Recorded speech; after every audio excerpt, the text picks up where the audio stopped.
Hola, muy buenas noches, ¿cómo les va? Acá estamos nuevamente en Historias de nuestra historia, este momento de tranquilidad para escucharnos, para reflexionar, para recorrer la historia argentina.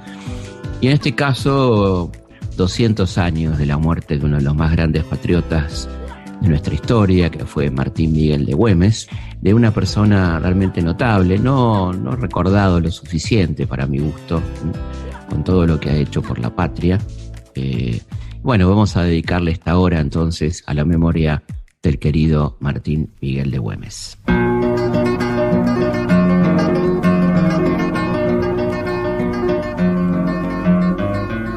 Volvemos al pasado, a rescatar del bronce la profunda palpitación del alma nacional. Como el árbol, hundo la raíz más entrañable en el tiempo germinal de la tierra, para subir más arriba, hacia la luz, y mi sangre, a tientas, busca en la evocación del caudillo gaucho, don Martín Miguel de Güemes, el sentido de su futura dirección. Me encomiendo a mi padre para que desde el más allá oriente este instinto de canto, que hoy a la boca me trae el sabor guerrillero del grito, en este fogón criollo, bajo el deslumbrado palpitar de las estrellas. Vamos a rezar en poemas y canciones por nuestra patria. Bueno, Güemes nació un 8 de febrero de 1785 en Salta. Desde muy jovencito, a los 14 años, se incorporó al fijo de infantería y, bueno, por sus virtudes fue observado por sus superiores y trasladado a Buenos Aires para continuar su formación militar.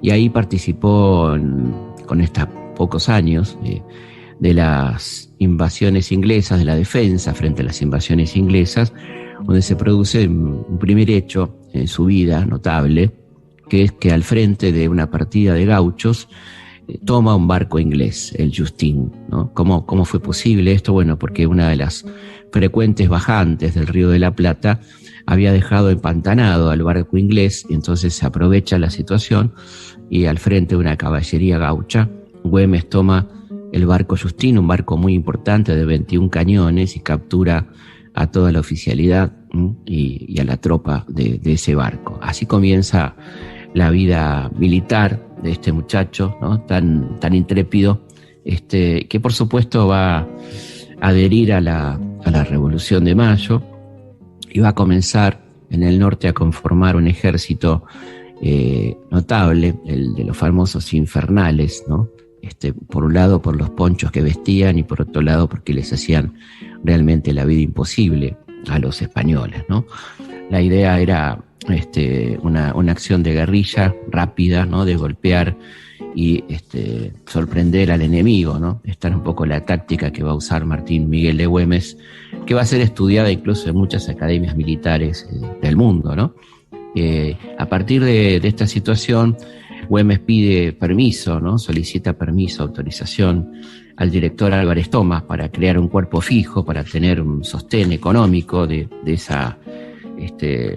lo que está conformando, y le da el nombre de División Infernal de Gauchos de Línea. Le escribe a Álvarez Thomas el 12 de septiembre de 1815, ¿no?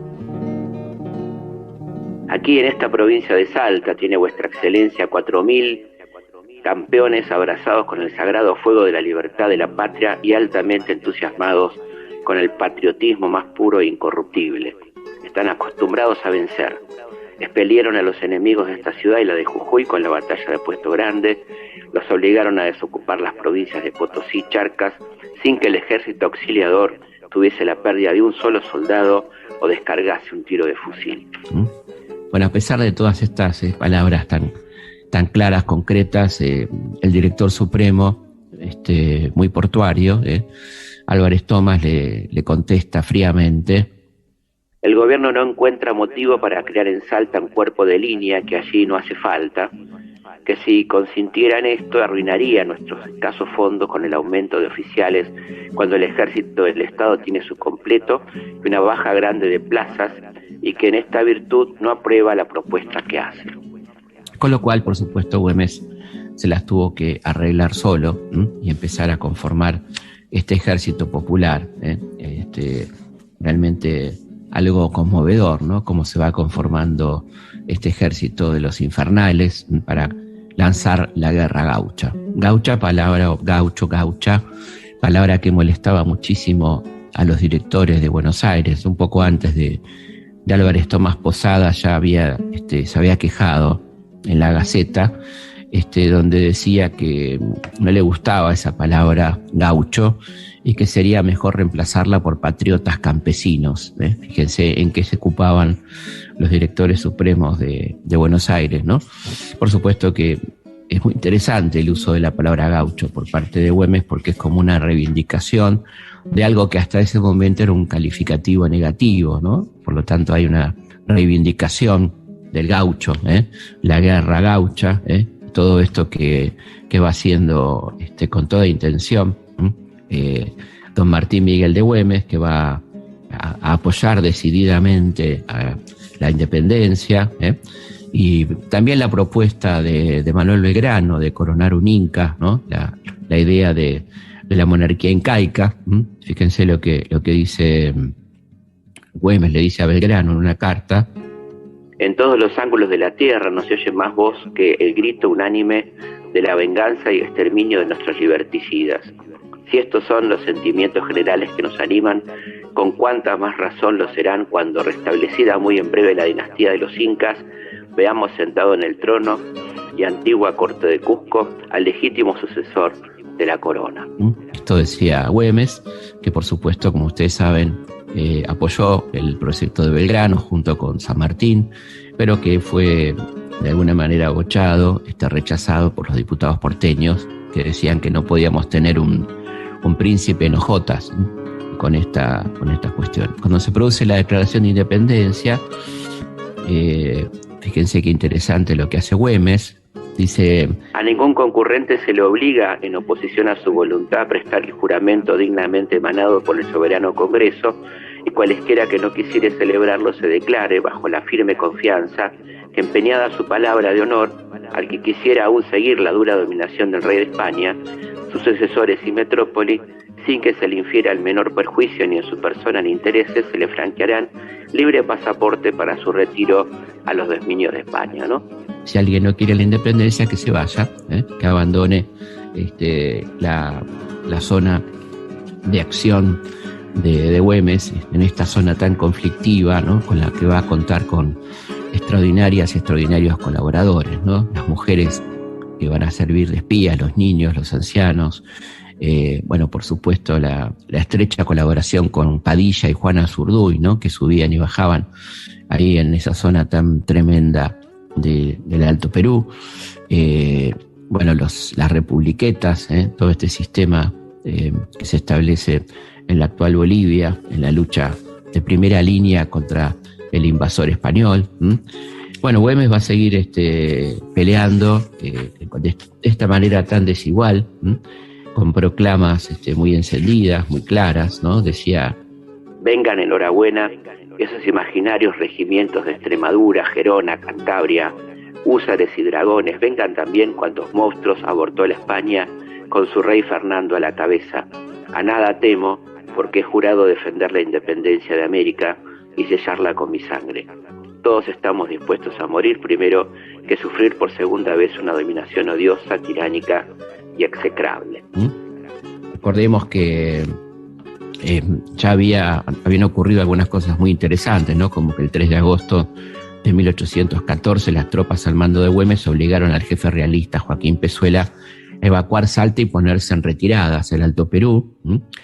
En su desesperación fueron dejando el parque de artillería, que fue evidentemente, ante el abandono por parte de Buenos Aires, la manera de proveerse de armas, ¿no? De armamentos, como decía San Martín, la guerra de recursos, ¿no? San Martín estuvo con Güemes después del encuentro con Belgrano, recorriendo la zona, comprobando las atrocidades que cometía el ejército español y recomendando la permanencia de Güemes en esa zona, felicitándolo por todo lo que había hecho. Y ahí entonces se establece esta comandancia de los Infernales, un poco extraoficial, que nunca bien vista por Buenos Aires, que temía la aparición de un nuevo Artigas en el norte, ¿no es cierto? Un hombre que había logrado triunfos como el de Puesto de Marqués, ¿no? El 14 de abril de 1815, donde derrota absolutamente al ejército español, por ejemplo, para que se vea, ¿no?, la eficiencia de los Infernales. Los invasores sufrieron 120 muertos, 102 prisioneros, mientras que los gauchos de Güemes solo sufrieron 2 heridos. Esa era un poco la calidad de combate de los Infernales, que actuaban en partidas, eran unos 6.000 aproximadamente, y actuaban en partidas de no más de 60, que aparecían siempre de sorpresa, volviendo loco al enemigo, que nunca sabía cuándo iba a poder ser atacado, ¿no? Evidentemente la victoria de Puesto de Marqués lo posiciona políticamente muy bien a Güemes, que va a ser electo por el Cabildo de Salta el 6 de mayo como gobernador, ¿no? Y ahí, bueno, comienza una tarea muy interesante, ¿no?, de cuidado de la provincia, de promoción de la educación, de crear un sistema impositivo justo, para sostener la guerra y para sostener la provincia. Y comienza también a desplegar esta extraordinaria tarea de armar este ejército infernal. No había leva forzosa en este ejército, ¿no? Todos eran voluntarios. La leva forzosa, recordemos, era esto que obligaba a los pobres a incorporarse a la milicia. Ahí estaban los changuitos salteños, ¿no?, que ya empezaban a montar y a sumarse como espías a esta red tan eficiente, el que integraban también las mujeres. Bueno, todo el pueblo donaba lo poco que tenía para conformar ese ejército notable, ¿no? Ahí estas tácticas guerrilleras fueron motivo de estudio en muchas academias militares, como la de Yugoslavia, por ejemplo. La biblioteca del oficial publica un texto muy curioso de un oficial yugoslavo titulado La guerrilla en la guerra, cuyo autor es el mayor Radulovic, que habla del caso curioso de Güemes en esta academia militar yugoslava. Las montoneras de Güemes hicieron una guerra sin cuartel que ha pasado a la historia como la guerra gaucha. Cada uno de los miembros serviría de modelo para fundir en bronce la estatua del soldado irregular del guerrillero. Ahí estaba la fama de Güemes, ¿no?, a nivel global, como fue creciendo, estudiado en diversas academias militares, ¿no? Fíjense cómo describían los españoles el accionar de Güemes. Acá tenemos una carta de General Pezuela, dirigida al virrey del Perú. El enemigo no tiene una fuerza suficiente en razón de su calidad para emprender un ataque formal, a causa de que entran en ella de 3 a 4 mil gauchos o gente de campaña armados de arma blanca. Descubro que su plan es de no dar ni recibir batalla decisiva en parte alguna, y sí de hostilizarnos a nuestras posiciones y movimientos. Observo que, en su conformidad, son inundados estos interminables bosques con partidas de gauchos, apoyadas todas ellas con 300 fusileros, que al abrigo de la continuada e impenetrable espesura y a beneficio de ser muy prácticos y de estar bien montados, se atreven con frecuencia a llegar hasta los arrabales de Salta y a tirotear nuestros cuerpos, por respetables que sean, a arrebatar de improviso a cualquier individuo que tiene la imprudencia de alejarse una cuadra de la plaza o del campamento, y burlan ocultos en la mañana las salidas nuestras. Ponen en peligro mi comunicación con Salta, a pesar de 2 partidas que tengo apostadas en el intermedio. En una palabra, experimento que nos hacen casi con impunidad una guerra lenta, pero fatigosa y perjudicial. A todas estas ventajas que nos hacen los enemigos se agrega otra no menos perjudicial, y es la de ser ellos avisados por hora de nuestros movimientos y proyectos por medio de los habitantes de estas estancias, principalmente por las mujeres relacionadas con los vecinos de aquí de Salta, siendo cada una de estas una espía vigilante y puntual para transmitir las ocurrencias más diminutas de este ejército, ¿no? Ahí estaba preocupado el general Pezuela por esta extraordinaria eficiencia, por la colaboración, por esta guerra popular, ¿no?, que se estaba haciendo sin ninguna duda, en torno a la guerra gaucha, como la va a llamar Leopoldo Lugones, y que dará título a la gran película, muy recomendable, ¿no?, sobre la acción de Güemes en el norte, ¿no? También estaban preocupados los españoles porque Güemes estaba de alguna manera con esta acción militar haciéndole el aguante a San Martín, que estaba preparando el cruce de los Andes, ¿no?, conteniendo estos ejércitos que venían del Perú. Le permitía a San Martín trabajar tranquilo, digamos, en la gran operación del cruce de los Andes. Dice, Pezuela le escribe a Marcó del Pont, ¿no?, el gobernante español de Chile, escrito al general La Serna, ordenándole que se ponga en marcha para ponerse en Tucumán y se detenga allí, sin pasar adelante hasta observar los movimientos de los insurgentes en todos los puntos que ocupan y cerciorarse bien de sus positivas intenciones. Esta marcha hasta Santiago del Estero y Tucumán, ejecutada con celeridad, es el medio infalible para desbaratar los proyectos de San Martín sobre Chile, si fuese cierto que piensa seriamente en invadirle, porque noticiosos los caudillos de la aproximación de la Serna, es más natural que reúnan para resistirle que el exponerse, si la emprendieran por la cordillera, a ser abatidos por frente y por la espalda. Bueno, se equivocaba bastante fiero Marcó del Pont, ¿no?, cuando escribía esto, y efectivamente se animaron a cruzar la cordillera, y también se animó Güemes a no permitir que estas fuerzas lleguen hasta el Tucumán, ¿no? Así que lo que van a intentar hacer entonces, que ya no tenían manera de frenar a Güemes, es tratar de sobornarlo, o Lanieta, Pedro Antonio Lanieta es el comisionado para intentar sobornar a Güemes, donde le ofrecen todo tipo de comodidades, dinero, llevarlo a una zona segura, darle una mansión, y Güemes contesta, ¿no? No quiero favores con perjuicio de mi país. Este ha de ser libre a pesar del mundo entero. ¿Qué más quiere usted que le diga?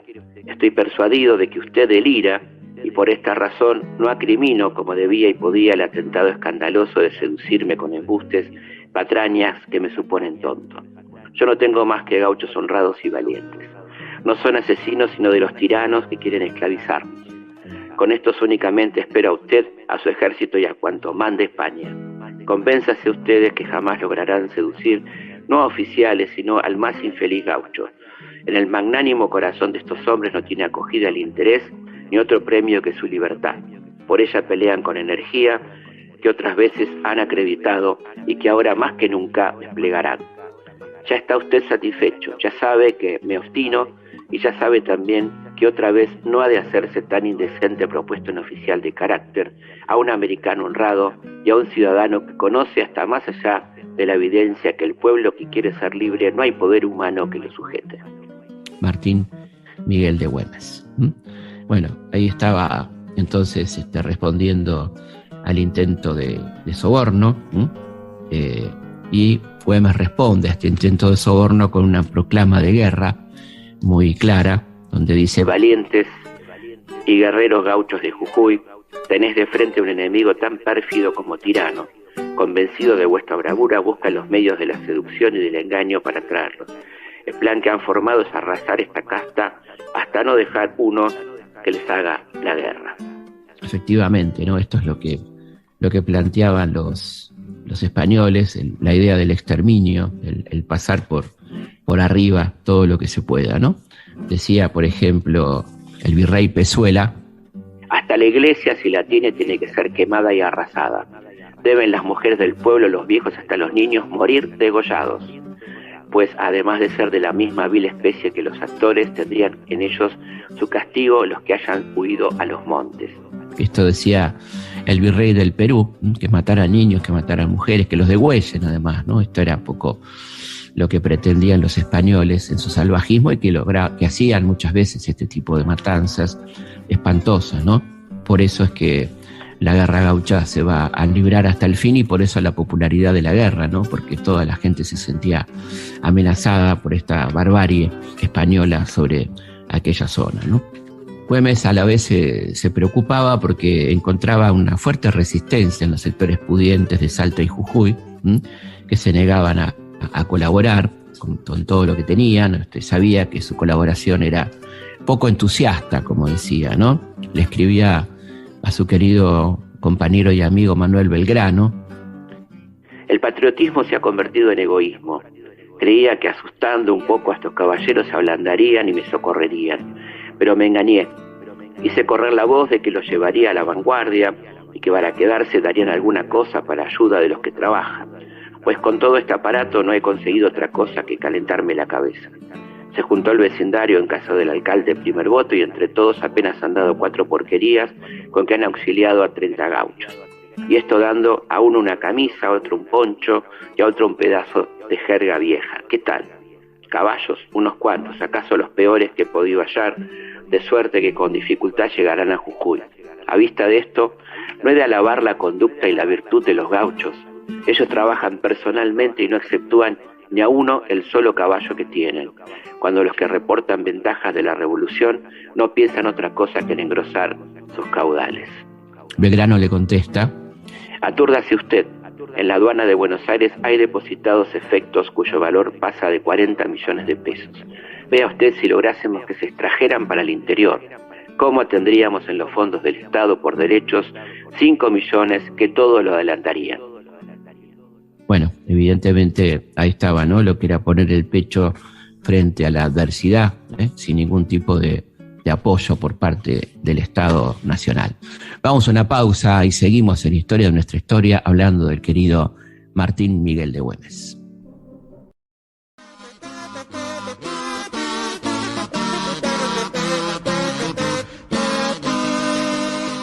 ¿Qué sucedió en la semana?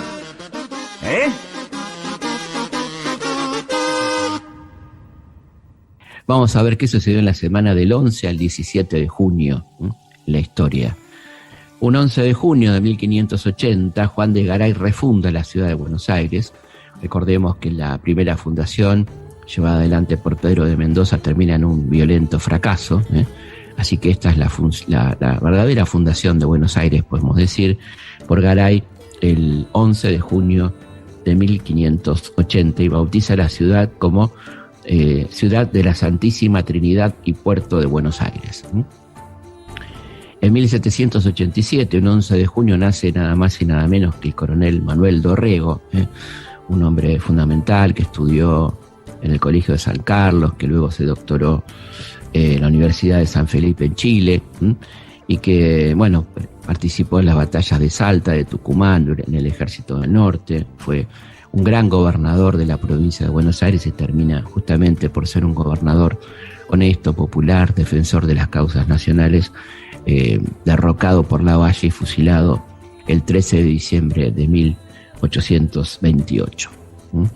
Alguna vez se habrán preguntado cuando pasaban por la calle Combate de los Pozos, ¿no? ¿Qué significaba esto? Una calle que da para el chiste, ¿no? Una calle si llega a tener baches, más aún. Y mucha gente dice esta calle es Combate de los Pozos, ¿no? Por los pozos que hay en muchas calles de Buenos Aires, pero esto tiene que ver con un combate, el combate de los pozos, que se libró frente a Buenos Aires entre los buques argentinos a las órdenes de Brown y la escuadra brasileña en 1826, justamente un 11 de junio, una victoria de la Armada Argentina frente a las tropas brasileñas. Un 11 de junio de 1900 nace uno de los más grandes literatos, escritores argentinos, Leopoldo Marechal, dramaturgo, poeta, autor de Antígona Vélez, Adán Buenos Aires, El banquete de Severo Arcángelo, bueno, grandes obras de la literatura argentina. Murió en Buenos Aires el 26 de junio de 1970. Un 11 de junio también de 1982, el Papa Juan Pablo II visita la Argentina en medio de la Guerra de Malvinas, ya en la etapa final, ¿no? Cuando se venía la derrota. Y un 11 de junio de 1987, hablando de Malvinas y de Gran Bretaña, etcétera, Margaret Thatcher inicia su tercer mandato en el Reino Unido, ¿no? La odiosa Dama de Hierro, una de las pioneras del neoliberalismo a nivel mundial. En 1989, el 11 de junio, muere el brujo José López Rega, ¿no? Que fue ministro de Bienestar Social, uno de los creadores de la AAA, un ser nefasto de la historia argentina. Y el 11 de junio del 2005 moría en París el gran escritor argentino Juan José Saer, ¿no? Que un gran santafesino, un hombre autor de grandes obras, ¿no? Un gran escritor. Un 12 de junio de 1929 nace Anne-Marie Frank en la ciudad alemana de Frankfurt, la niña que escribió un diario íntimo que relata el horror del nazismo mientras estaba oculta con su familia en una casa de amigos en Ámsterdam, la famosa historia de Ana Frank, que murió en un campo de concentración nazi en 1945 cuando tenía apenas 15 años. El famoso diario de Ana Frank, ¿no? Y un 12 de junio de 1956, el general peronista Juan José Valle es fusilado tras levantarse contra el gobierno del general Aramburu, ¿no? Lo que ha relatado en detalle en el gran libro de Rodolfo Walsh, Operación Masacre. Y un 12 de junio de 1964, Nelson Mandela es condenado a cadena perpetua, estará preso, recordemos, decenas de años, ¿no? Uno de los presos políticos que más tiempo estuvo preso en la historia. Y un 12 de junio también de 1974, Perón se dirige por última vez al pueblo argentino, moriría el 1 de julio, como todos sabemos, el famoso discurso de "Llevo en mis oídos", ¿no? Aquello que quedará en la historia. Les agradezco profundamente el que hayan llegado hasta esta histórica Plaza de Mayo. Yo llevo en mis oídos la más maravillosa música que para mí es la palabra del pueblo argentino. En 1991, Boris Yeltsin triunfa en las primeras elecciones presidenciales en Rusia, ¿no? Después de la glasnost, la perestroika, etcétera, ¿no? El 13 de junio de 1874 nace en la Villa María del Río Seco, Córdoba, Leopoldo Lugones, ¿no? Poeta destacado, fundó la Sociedad Argentina de Escritores, dirigió la Biblioteca de Maestros, ¿no? De hecho, el 13 de junio se celebra en Argentina el Día del Escritor, en homenaje a Leopoldo Lugones, un hombre que tuvo una vida política sinuosa, que comienza en la extrema izquierda y termina apoyando al fascismo y redactando el bando del golpe militar de 1930, ¿no? Y un 13 de junio de 1888 nace un extraordinario escritor, ¿no? Portugués, Fernando Pessoa, ¿no? Un gran escritor portugués. Un 13 de junio de 1897 aparece en Buenos Aires La Protesta Humana, periódico anarquista, que a partir de 1904 cambiará su nombre por De la Protesta. Será uno de los diarios anarquistas más longevos, ¿no? Se sigue publicando mensualmente, creo que ahora. Y bueno, un diario que marcó una época y que fue fundamental en la historia del movimiento obrero argentino. Y un 13 de junio de 1917 nace en Asunción del Paraguay Augusto Roa Bastos, ¿no? Autor de grandes novelas, ¿no? Como El trono entre las hojas, Hijo de hombre, Yo el Supremo, ¿no? Sobre la vida de Francia.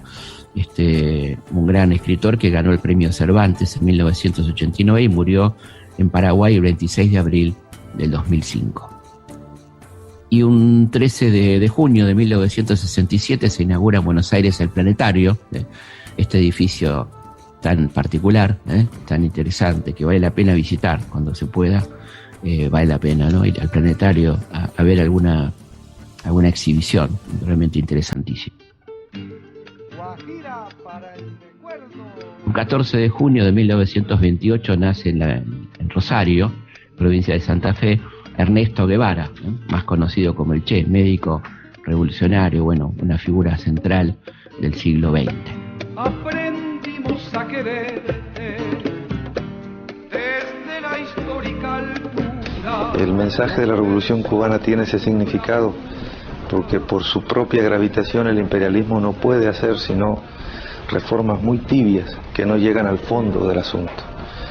Si toda Latinoamérica fuera liberada de la dominación imperialista, el imperialismo mismo se vería en muy serios problemas. La base de sustentación del imperialismo, que es la dominación de los países latinoamericanos a través del intercambio desigual, el intercambio de productos manufacturados por materias primas, la toma de todos los factores decisivos en cada gobierno a través de las oligarquías vendidas al imperialismo. Si todo eso cambiara, el imperialismo habría perdido su fuerza. Estaría entonces afrontando la crisis general del capitalismo, es decir, precisamente la crisis entre la propia clase obrera del interior del país, explotada hoy, pero cuya explotación no se ve porque se traslada a América, al África y al Asia, ¿no? Y entonces el conflicto estaría directamente en el interior de los Estados Unidos. De modo que, naturalmente, que el mensaje de la Revolución Cubana perdería toda su importancia en ese momento, pero no sería necesario tampoco, porque precisamente eso es lo que nosotros deseamos para nuestros pueblos, para todos los pueblos de América. Y ya después de haber obtenido lo que todos deseamos, no hay necesidad de estar lanzando mensajes que ya no tendrían significación.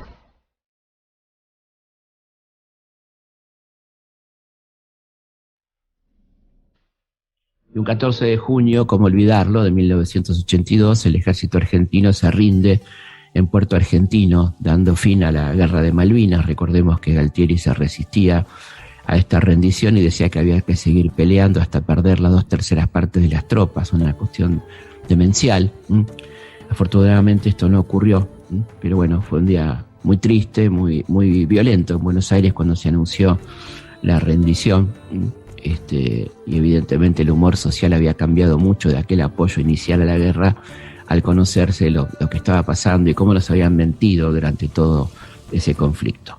Pidamos a Nuestra Señora de Luján que abogue ante Dios nuestro Señor por las vidas y el triunfo de sus fieles, y agradezcámosle que nuestras almas estén reconfortadas por la reciente presencia de su santidad.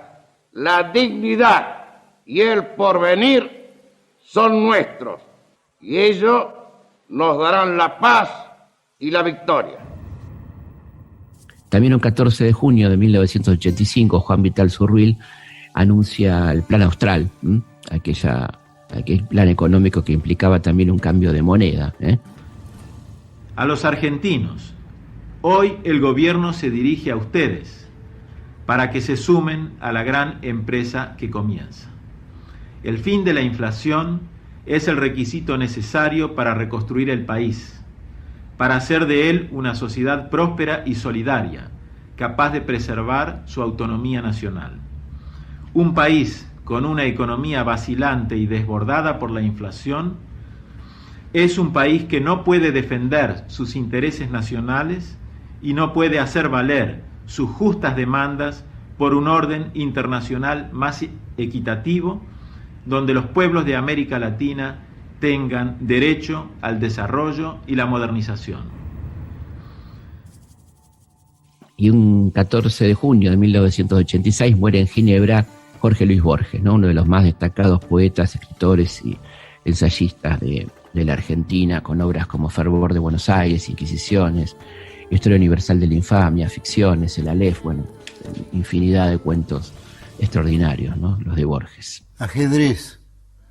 En su grave rincón los jugadores rigen las lentas piezas. El tablero los demora hasta el alba en su severo ámbito en que se odian dos colores.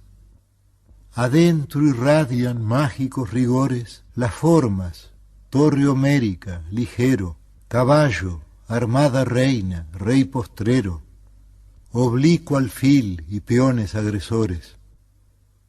Cuando los jugadores se hayan ido, cuando el tiempo los haya consumido, ciertamente no habrá cesado el rito. En el oriente se encendió esta guerra, cuyo anfiteatro es hoy toda la tierra. Como el otro, este juego es infinito. Tenue rey, cejo alfil, encarnizada, reina, torre directa y peón ladino, sobre lo negro y blanco del camino, buscan y libran su batalla armada.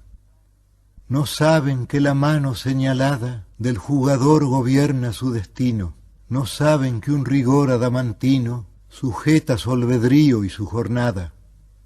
También el jugador es prisionero, la sentencia es de Omar, de otro tablero, de negras noches y de blancos días. Dios mueve al jugador y éste la pieza. ¿Qué Dios? Detrás de Dios la trama empieza, de polvo y tiempo y sueño y agonía. Y un día muy importante, el 14 de junio de 2005, la Corte Suprema de Justicia declara inconstitucional las leyes de obediencia debida y punto final. Era evidentemente otra Corte Suprema de Justicia, ¿no? Y un 15 de junio de 1835 nacía en Buenos Aires el doctor Manuel Algerich, que asistió a los enfermos de la viruela, que asesoró el ejército aliado que venció en Caseros. Más tarde, en 1867, fue uno de los primeros en asistir a las víctimas del cólera. Y en 1871 formó la Comisión Popular en una cruzada contra la epidemia de fiebre amarilla, de la que él muere, ¿no? Muere atendiendo pacientes. Este gran médico argentino, Manuel Algerich, que murió ahí en la epidemia de fiebre amarilla. El 15 de junio de 1916 nace en Buenos Aires uno de los más grandes compositores y músicos de tango, Horacio Salgán. Ahí lo estamos escuchando, el notable Salgán. En 1977, un 15 de junio, se realizan elecciones en España luego de 41 años de dictadura. Bueno, una fecha notable. Empieza a cambiar un poco la política en España, vendrá la apertura, el destape, bueno, toda esa etapa tan interesante que se inicia a partir de la muerte del generalísimo Franco. Hay que empezar a tratar de ser libres. Yo también quiero ser libre. No tener que mentirme tanto. Sé que tengo que hacer algo, a lo mejor escuchar. Escuchar más a la gente. O hacer un programa de radio para adultos. Para hablar de las cosas de hoy, porque no podemos pasarnos otros 40 años hablando de los 40 años. No soy político ni sociólogo, pero creo que lo que deberíamos hacer es darnos la libertad los unos a los otros. Aunque sea una libertad condicional. Pero el caso es empezar. Yo creo que sí podemos hacerlo. Vamos, yo creo que sí. Pues vamos. No debe preocuparnos si cuesta un poco al principio, porque lo importante es que al final habremos recuperado la convivencia, el amor, la ilusión. De lo que no cabe duda, y todos lo sabemos, es de que tal y como vivimos estamos fracasando. En 1960 se estrena en 3 cines de Estados Unidos el thriller psicológico Psicosis, con una música inolvidable, ¿no? Dirigida por Alfred Hitchcock, protagonizada por Anthony Perkins, Vera Miles, John Gavin, Martin Balsam y Janet Leigh. La película ha sido preservada por el National Film Registry como una valiosa obra de la cinematografía. Bueno, por supuesto ahora está la serie, ¿no? Hace unos años, Bates Motel, que es una precuela de Psicosis que vale mucho la pena ver. Sí, creo que sigue estando en Netflix, Bates Motel, que es como lo que pasó antes de lo que va a pasar en la película Psicosis. En 2019, se deben acordar, porque es historia muy reciente, nos quedamos sin luz.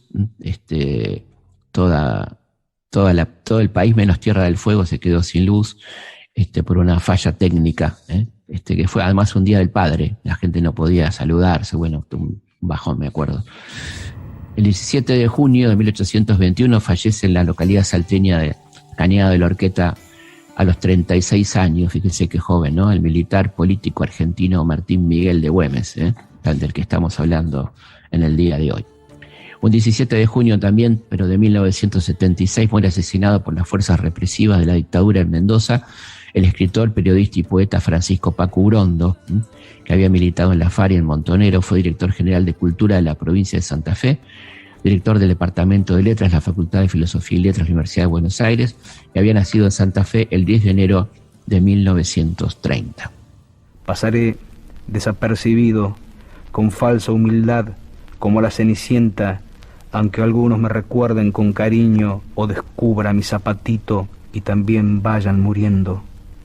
No descarto la posibilidad de la fama y del dinero, las bajas pasiones y la inclemencia, La crueldad no me asusta y siempre viví deslumbrado por el puro alcohol, el libro bien escrito, la carne perfecta. Suelo confiar en mis fuerzas y en mi salud y en mi destino y en la buena suerte. Sé que llegaré a ver la revolución, el salto temido y acariciado golpeando a la puerta de nuestra desidia.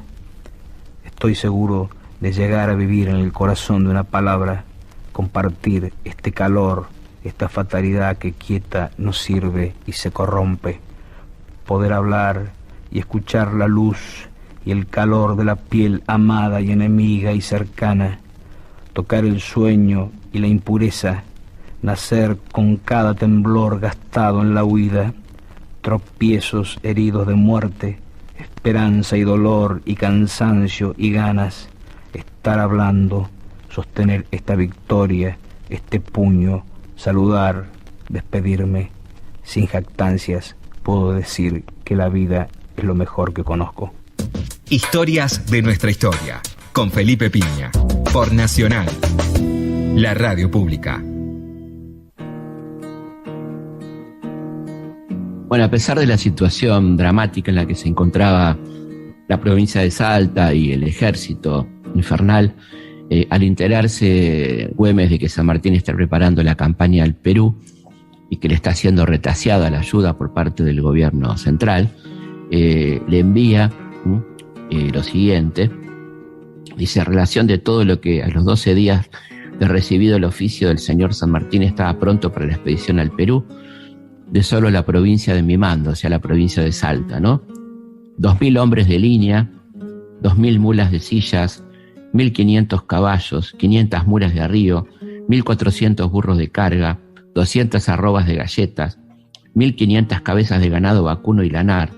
Todo esto se ha aprontado sin costo alguno por parte del Estado, pues no tiene esta caja un solo peso, en circunstancia de haber sido atacada la provincia por los enemigos y destruida en 5 años, que solo ella ha trabajado por la causa en general, abandonada por los demás.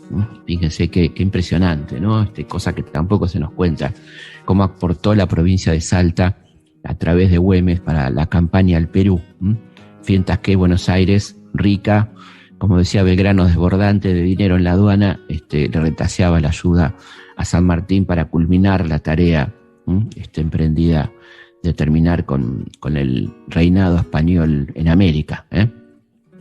Además de todo esta cuestión de la guerra gaucha y de conseguir recursos, Güemes se la tenía que ver con la oligarquía salteña, que le retaseaba la colaboración y que estaba muy disconforme con estos aumentos impositivos, los repartos de tierras que hacía Güemes, llamado por su gente el padre de los pobres. Bueno, por ejemplo, les pedía al Cabildo de Salta 200 cabezas de ganado para las tropas en la vanguardia, le respondieron que no tenían fondos y finalmente dieron un golpe contra Güemes, lo destituyeron a partir de la formación de un grupo llamado La Patria Nueva, que era la oligarquía más rancia de Salta, ¿no? Bueno, ahí entra a jugar con mucha fuerza Macacha Güemes, la hermana de Martín Miguel de Güemes, Magdalena Güemes, tiene un rol fundamental, una mujer que va a ejercer el poder cuando Martín Miguel esté en campaña. Ella va a estar un poco a cargo de la provincia, va a hacer funciones de mediadora, ¿no? Una mujer extraordinariamente inteligente que va a ponerse a la cabeza de la rebelión y va a volver a instalar a su hermano en la gobernación, ¿no? Y frente a La Patria Nueva, Güemes le contesta lo siguiente a estos muchachos que intentaron dar este golpe de Estado, ¿no? Vosotros sois mucho más criminales que los enemigos declarados, como verdugos dispuestos a servir al vencedor en esta lid. Sois unos fiscales encapados y unos zorros pérfidos en quienes se ve extinguida la caridad, la religión, el honor y la luz de la justicia. El estiércol de vuestros intereses que adora vuestra codicia y avaricia y mezquináis para auxiliar a vuestros virtuosos y pobres hermanos que caminan a la batalla, al peligro de perder el mejor y más inestimable caudal de su existencia, no sea pues que llegue a servir para apagar la hidrópica sed de los tiranos. Llenaos de rubor y temed el justo enojo de vuestros compatriotas, a quienes abandonáis en caso urgente de necesitarlos. Bueno, finalmente Güemes retoma el poder y le da rienda suelta a sus gauchos para que tomen lo que necesiten de aquellos que habían sido declarados enemigos, ¿no? Esto lo cuenta Frías, uno de los más importantes biógrafos de Güemes, dice: esta vez quiso Güemes reprimir más seriamente la obcecación de sus adversarios y notando en esto que los hombres de comercio habían sido quienes por esta vez habían formado lo principal y más arrojado del movimiento, determinó que su castigo dar licencia a sus gauchos para que entraran al saqueo en las tiendas y casas de sus conocidos enemigos. De hecho, se la llamó la revolución del comercio, ¿no? Esta revolución que depuso a Güemes. Bueno, en estas circunstancias, después de la reposición de Güemes, esta gente no se queda tranquila y busca la traición y consigue en Barbarucho Valdés, un general salteño que se había pasado a las filas del enemigo, intentar un atentado contra Güemes, que se produce cuando Güemes va a visitar a su hermana y es rodeado y herido mortalmente, y va a ser trasladado a la horqueta, donde va a pasar sus últimos días, ¿no?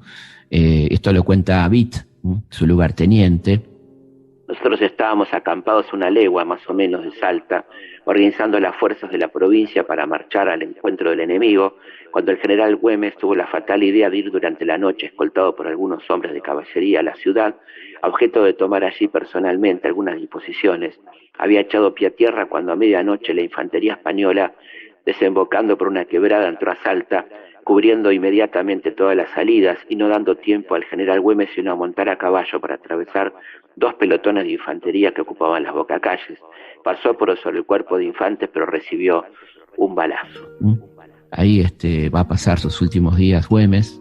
Vuelven a ofrecerle dinero y médicos, y etcétera, que los rechaza absolutamente, y le ordena a su segundo, el general Vitt, también poco recordado: tome usted el mando de las tropas y marche inmediatamente a poner sitio a la ciudad y no me descanse hasta no arrojar de fuera de la patria al enemigo. Así ocurrió. Mientras Güemes moría, Salta iba a ser recuperada para las fuerzas patriotas. Recordaba a Juana Manuela Gorriti cómo fue el entierro de Güemes, ¿no? Todavía recuerdo el magnífico espectáculo de aquel cortejo fúnebre que vi atravesar a través de las calles de Salta, conducido por mi padre y por Vitt, que vestidos de luto y la cabeza descubierta, llevaban con una mano las cintas de un ataúd y con la otra a 2 niños, Martín y Luis Güemes, que acompañaban llorando el féretro de su padre. Después del fúnebre grupo venía una inmensa muchedumbre, pueblos enteros de largas distancias habían venido para tributar al grande hombre su ofrenda en lágrimas y plegarias. Carmencita Puch, que era la mamá de Martín y Luis, los hijos de Güemes, entra en una profunda depresión, se encierra en un cuarto, se corta el pelo y muere de tristeza poco tiempo después de la muerte de su querido compañero Martín Miguel de Güemes. Mientras tanto, en Buenos Aires, la Gaceta, estamos en la Buenos Aires de Rivadavia, ¿no? De Martín Rodríguez Rivadavia, los unitarios. La Gaceta de Buenos Aires, que estaba tan lejos, ¿no?, de los ideales de su fundador, Mariano Moreno, ahora diario reaccionario, titulaba, al enterarse de la muerte de Güemes: murió el abominable Güemes al huir de la sorpresa que le hicieron los enemigos.